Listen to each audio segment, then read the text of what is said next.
Hello, everyone.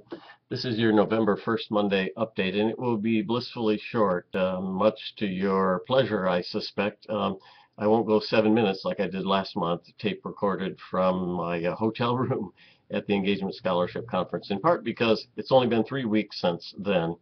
And just last week, if you tuned in, Dave and Deb and I did the quarterly video update.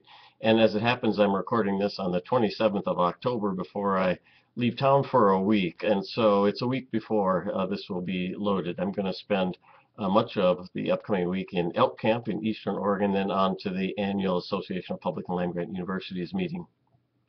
But what's been going on in kind of my world most recently, and one thing I'd call everyone's attention to is that we've become the administrative home, we meaning the Extension Service, to the Oregon Environmental Literacy Project, a creation of the governor of the state that was studied and then handed to an organization with the credibility to implement it. We are that organization, so I need to acknowledge and thank our program areas of 4-H youth development and forestry for having kind of picked up the baton. Susan Sano is leading a team of folks who will be designing and implementing this environmental literacy program. It's begun to catch enough fire and attention that there's now conversation starting around reintroducing the sixth grade environmental field days back into the curriculum, and it remains to be seen whether we'll play a key role in that outdoor school or not, but stay tuned.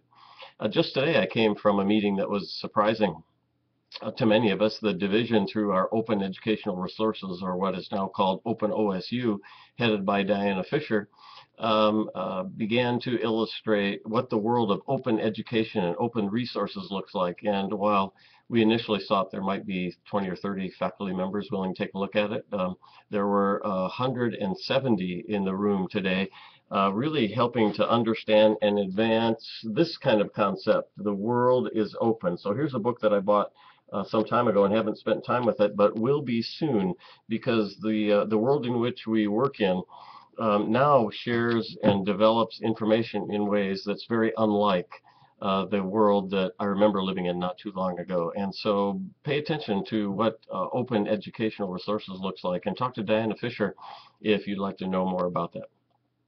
Another thing that is worth paying attention to in the Extension Service side of the house, we have 3 of our state program leader positions open or soon to be open, and I'd like to invite everyone to take a close look at the process and the applicants, and to help us choose the best leaders that we can for those positions. That's in agriculture and natural resources, 4-H youth development, and family and community health. All are open or will be soon. So take a look at those and do what you can to help make successful placements.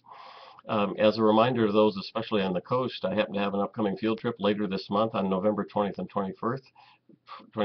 Sabah will join me, along with David Blake, who's the university's Director of Human Resources, and Glenn Ford, Vice President for Finance and Administration.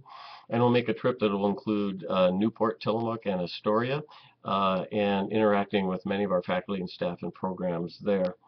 And I guess the final thing I'll say before I sign off is that we've made a commitment to refresh the strategic plans of the Division of Outreach and Engagement and of the Extension Service, and just now talking to some individuals about their interest at helping us through that process. Now that the university has completed SP 3.0, as it's known, it's time to ask the question, how are our strategic plans and strategic intent, to borrow a lexicon from the College of Ag Sciences, aligned with the university's plan, and how should we let that guide us going forward. So that's the story from my office today. I will look forward to seeing many of you during the upcoming month, and wish me luck in Elk Camp.